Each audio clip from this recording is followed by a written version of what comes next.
Bharatiya Janata party लगातार हिंदू और मुस्लिम के मुद्दे को लेकर आगे रहती है और हिंदुत्व का नारा देती है, लेकिन हमारे आरक्षण को लूटा गया है 69,000 शिक्षक भर्ती। 2 साल से हम लोग आंदोलन कर रहे हैं, लेकिन आज तक न्याय नहीं मिल पाया महाराज जी।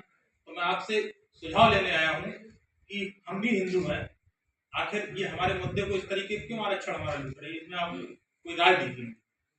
देखिए, भारतीय जनता पार्टी की जो आपने बात किया, वो हिंदू के शब्द को, हिंदुत्व को इन्होंने ब्लैकमेल करने का काम किया। जैसे रावण ने माता सीता को हरने के लिए साधु का वेश बनाया, वेश तो उसका साधु का था, लेकिन उसके अंतर कला में जो था उनका हरण करना और सत्य पे असत की विजय का एक मार्ग लगाना, इसी तरह से काल ने भी नहीं किया था।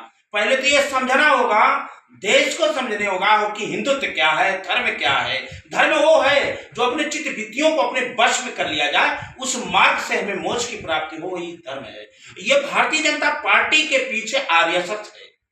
ये आरएसएस वो है जिस समय देश भी गुलाम था, यही पिछड़े जो आप आरक्षण की आज 27% की बात कर रहे हैं, इन्हीं के पूर्वजों ने अपने प्राणों की आहुति देकर के भारत माता को स्वतंत्रता दिलाने का काम किया था। यही लोग उस समय अंग्रेजों से मिले थे। इस समय 27% इसलिए कि पिछड़े का जो पीडीए, अखिलेश जी ने भी कहा दिया पीडीए, मैं पार्टी की बात नहीं कर रहा हूं, आपने हिंदुत्व की बात किया।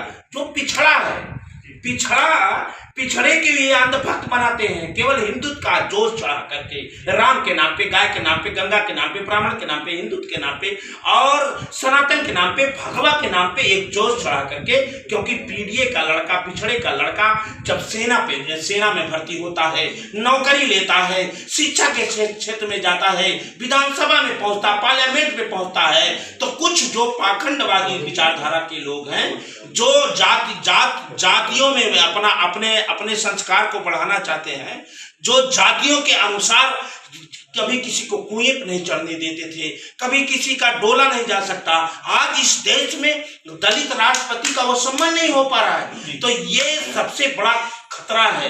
यही तो, अगर राम को ये पढ़े तो राम ने तो सबको गले लगाया, केवट को लगाया, सेबरी को लगाया, वनवासियों को लगाया और सबको हृदय में लगा करके एक कांटो भरा उनका रास्ता था, उसमें संदेश देने का काम किया था। यही कबीर कहे थे, यही रविदास जी कहे थे। तो ये हिंदुत्व के नाम पे धोखा है, ये सत्ता की भूख है, ये हिंदू हो नहीं सकते। रामचरितमानस में कहा गया, चौपाई आई है कि नो ये निवृत्त पात्र विश्वासा और निर्मल मन हीर निज दासा।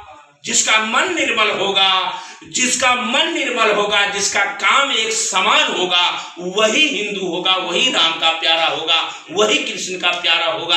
आज मैं देख रहा हूं देश का नौजवान कटोरा लेके भीख मांग रहा है।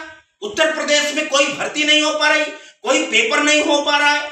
कितने दिन से ये 27% आरक्षण खत्म कर दिया जा रहा है। भारतीय जनता पार्टी के एक सांसद का बयान आता है कि संविधान बदल देंगे। नौजवान को जब ये गरीब बनाएंगे और जब इनको गुलाम बना देंगे तो इनका शासन, इनका सत्ता फिर बरकरार रहेगा। ये सत्ता के लोग हैं। देखिए, जातियां दो होती हैं, एक आसुरी होती हैं, एक दैवी होती हैं। तो ये सत्ता पे जो लोग प्रभावित करने वाले हिंदुत्व पे नहीं चल सकते। इससे सबसे बड़ा अगर खतरा इस समय है, हिंदुओं को खतरा है, भगवा पे खतरा है, मंदिर पे खतरा है।